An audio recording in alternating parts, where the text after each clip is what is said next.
Self-acceptance is an important part of life that I think often gets overlooked. Our society has become very focused on self-improvement, changing, working harder, hustle, make more money. And I focus a lot of my own content on this because I want to help people. I want to help them live a more peaceful life. I want to help people find their full potential in life and push themselves in the direction that they want to go in. It's funny because I would say that self-acceptance is also a form of change because you've been living your life in a certain way that you're not happy with and you're dissatisfied in your own head and you're creating chaos. And by accepting what you cannot change, that is a form of change because now you're going to be living your life in a different way, in an accepting way. And speaking of self-acceptance, I think it's important to talk about learning the difference between the things that we have to accept and the things that we have to change. There are some things that are fundamental that are just, well, you have to accept that the weather might not be what you like.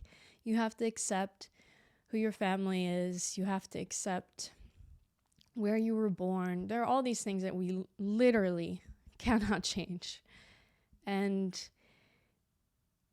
there are things that we can also choose to accept, where some people would choose to change them, like getting work done on your body, getting procedures.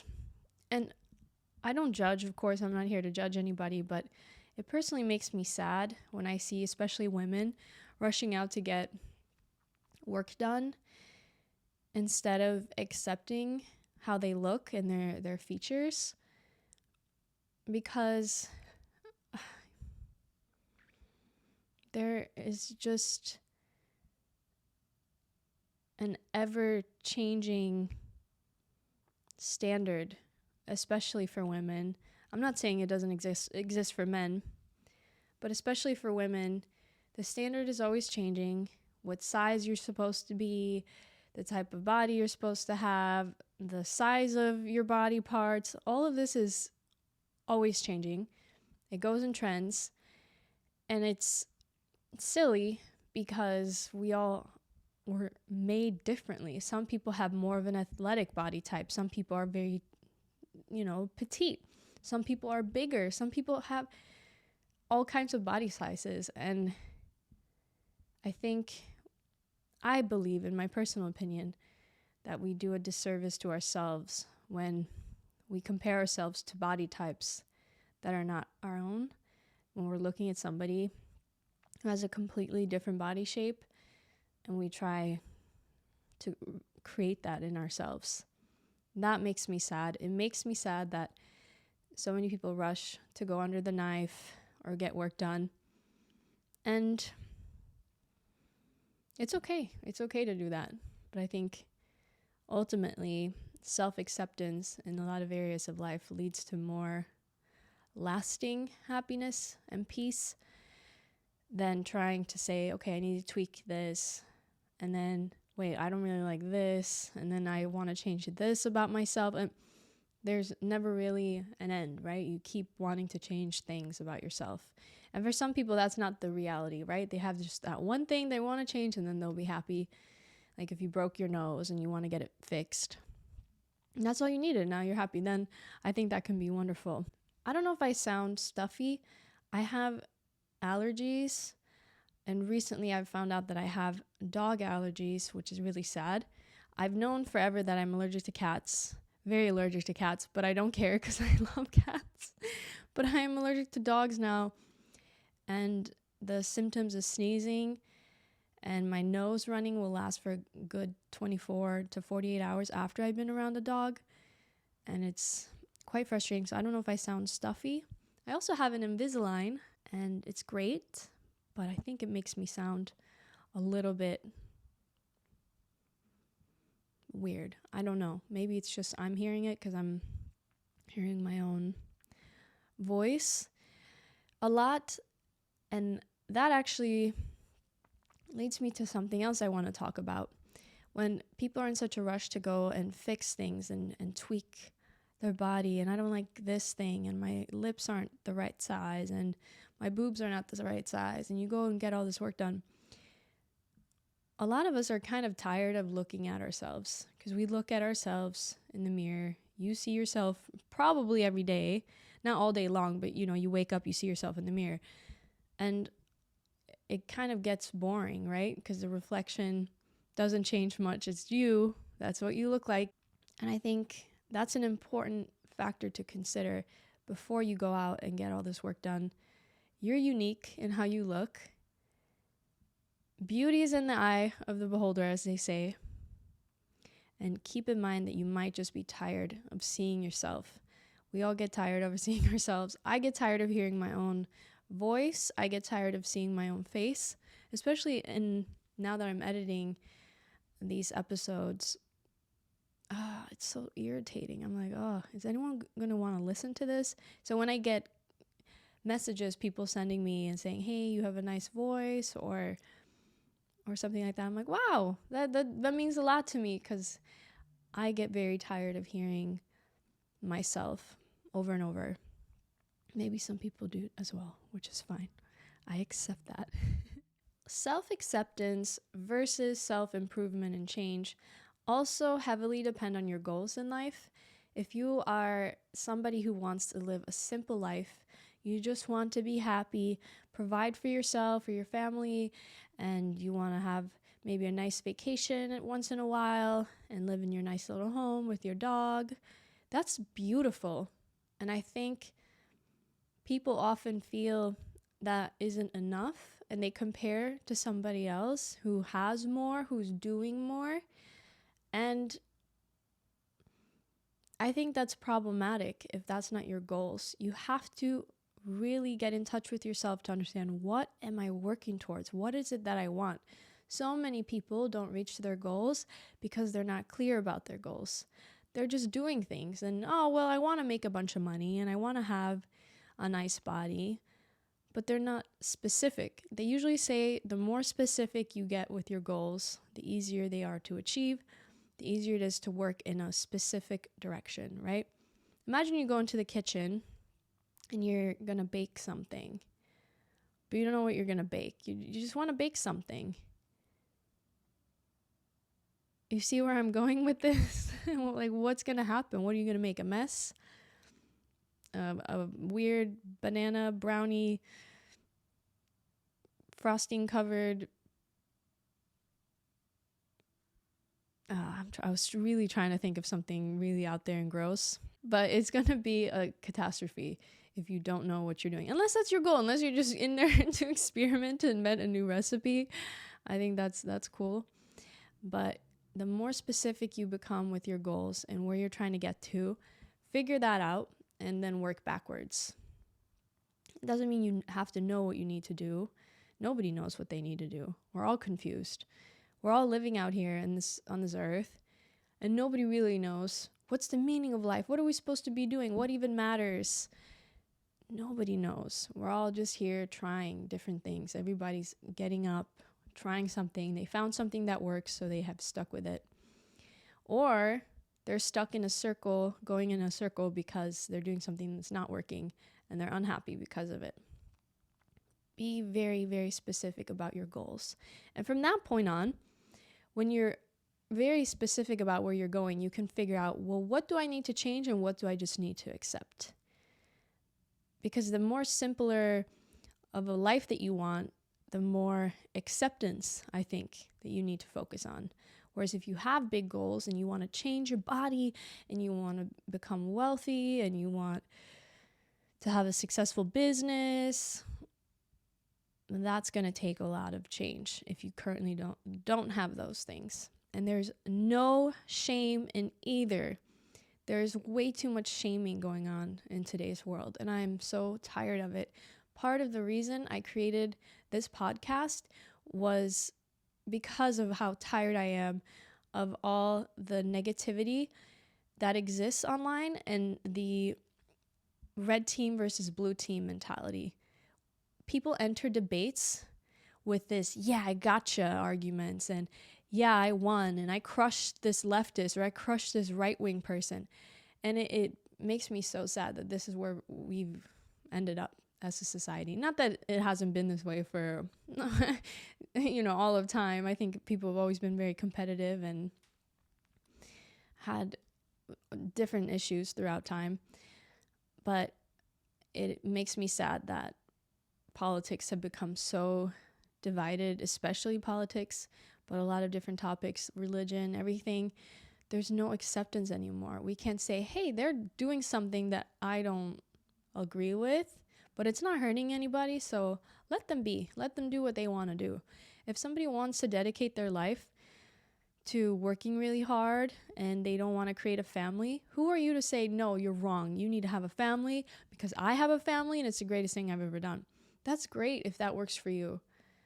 Just like somebody shouldn't shame somebody else for having a family. This is why I think modern feminism has gone way too far.